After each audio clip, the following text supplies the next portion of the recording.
Dolynny TV, ladies and gentlemen, welcome to your Saturday edition of Edmonton Oilers discussion. And for the first time in a long time on a weekend, I can tell you training camp is a total of 2 days away, 2 sleeps away from us having a full-fledged COVID-19 training camp underway. I guess we gotta keep the pretense, but ladies and gentlemen, we are this close to our Edmonton Oilers returning back to Rogers Place to play competitive games in the play-ins, the playoffs, whatever you want to call them. If you've been following along the mess that has been since about this time yesterday, given around the draft picks, the play-in rounds, the playoffs, all that, it has been an absolute mess. But today, we're kind of sitting here and now everybody's starting to think, well, players are opting out, right? Last night, it all started off with Travis Hamonic. Now you've had guys like Sven Barchi opt out. I think I've seen Roman Polak also opt out. But to keep track of it all, it's tough. We need to focus on just what affects us, because at the end of the day, it's us against the world, Oilers against the world, if you get where I'm going. So, what we know is, let me pull up this tweet for you, that only 2 players have not shown up to Phase 2 training camp yet.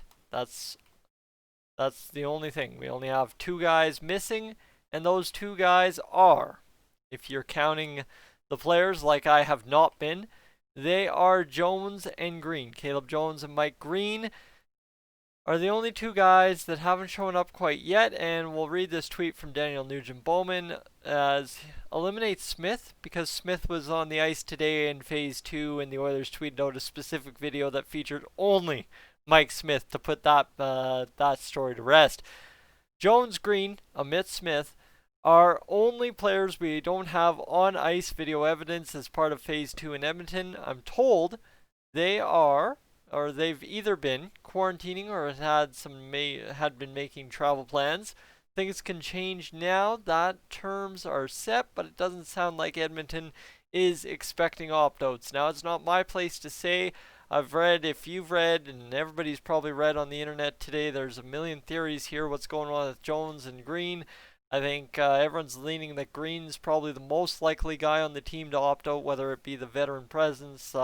There is some family stuff apparently. That's not my position to get into. So, right, we only have 2 guys. And at the end of the day, I want to look at it from this perspective, right? Caleb Jones, obviously a guy that 50% of Oilers fans see as being in the lineup August 1st against the Chicago Blackhawks. The other 50% see him being the next man in when Chris Russell, Darnell Nurse, or Oscar Klefbom in case they go down. Mike Green, this is the weird part here. Oilers fans have been asking for a while, and you saw Mark Spector's lines, right? Mark Spector's lines, when we talked about that earlier this week, how he didn't even have Mike Green on that list. He had Benning on the right side on the 3rd pair.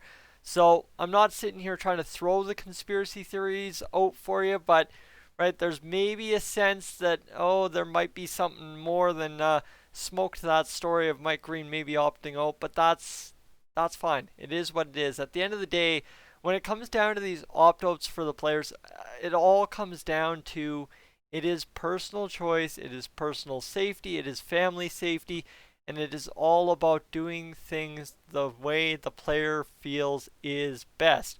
And at the end of the day, guys, sit here and think.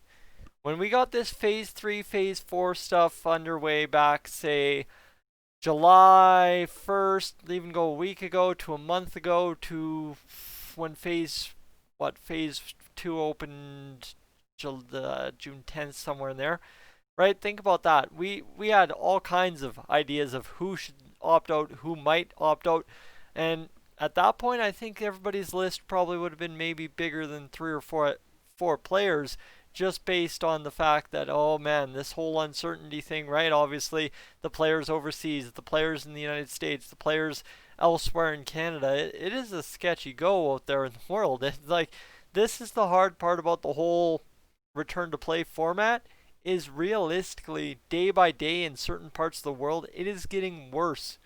The pandemic is getting worse than it is getting better.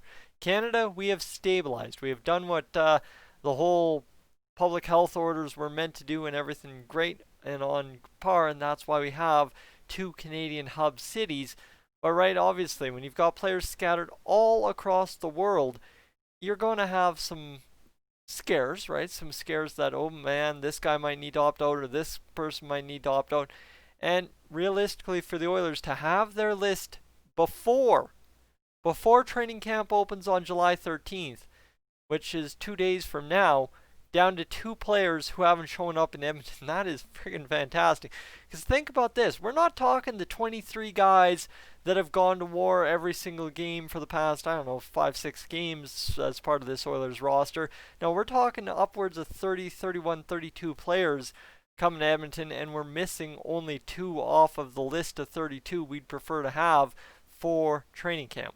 Now, the other side here is, again, I already kind of went into conspiracy land with Mike Green and the Mark Spector lines. Conspiracy land would kind of throw you the other way with Caleb Jones as well. Why is Philip Broberg here? Now, obviously, yes, Ken Holland's very high on this guy. Ken Holland wanted to get him involved. Ken Holland this, Ken Holland that. But think about where Broberg plays, right? He's a left-hand shot, an up-and-coming prospect, and, well, right now you're missing left-hand shot, up-and-coming prospect, Caleb Jones. Right? There's a million ways to look at this. And that's the difficult part here is we will analyze this to the ends of content pretty much, and that's probably why I'm doing it today when you really haven't seen anything else other than this opt-out story really being the news of the day here in Alberta, the NHL, the world. But let's get back to let's go bottom tweet to top tweet here. Will any Oilers players opt out? Older free agents are probably the most likely. Mike Green. Other than that, perhaps there's a player who has a loved one who is vulnerable. As I mentioned, I had read somewhere on Twitter something about Mike Green, but I don't want to sit here and debate that. That's just, it is out there if you go find it. Either way, if there is an opt-out or more than one hopes Oilers fans understand and respect the decision. This coming from Low Tide of TSN 1260, right? So, tough go. If we lose a guy like Caleb Jones or Mike Green due to an opt-out, it's tough. Next man up we go. But, end of the day, as I said, we've come through so much here in the past few months. If you're going to blame a guy for opting out and not wanting to participate in the hardest part of, what would be the season, and the hardest part of this whole return to play format, the 5 weeks without family and involving your family in this whole ordeal, that's right. If you choose to opt out, that's fine. End of the day, I don't think I'm going to be mad. And obviously, for us as Oilers fans, I think we have it a little bit easier.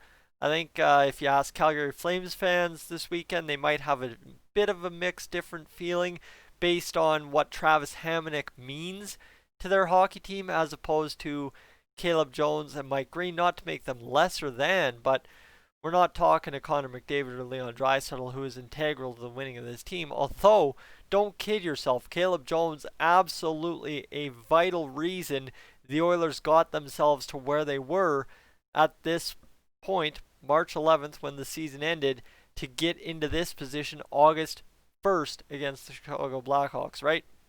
Caleb Jones played 43 games. Mike Green, probably if you're going to lose anybody on the roster from the main roster, that's the guy you'd probably afford to lose. But still, right, that's not the way to look at it 100%. The way to look at it is the players making the best choice for them and their family and the whole situation, and that is fine. No blame to go around. Honestly, quite honestly, right? How many of you guys out there in the audience tonight still don't choose to go out and gather in a group of more than 5 or 6 friends because it's just not the thing you feel comfortable doing? I know, right? A lot of people still tell me, oh, well, I'm still cautious. Even at ball, we've got certain rules to keep us distance, but still, the core people I've hung out with since starting Slow Pitch is still the core people I'm hanging out with now. There is no need to go hang out with more people because, oh, I don't get to see people. No, you know what? You still be responsible. And this is the tough part, right? If the player chooses to be responsible and opt out, that's great. But for the Oilers, the best case scenario is no players opt out, as Daniel Nugent-Bowman said, trying to make travel plans or arrangements to get to Edmonton, that would be great.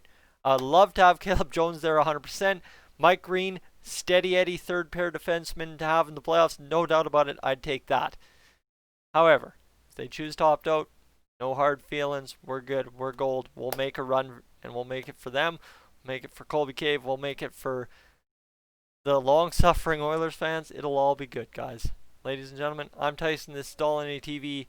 I am up on Oda here.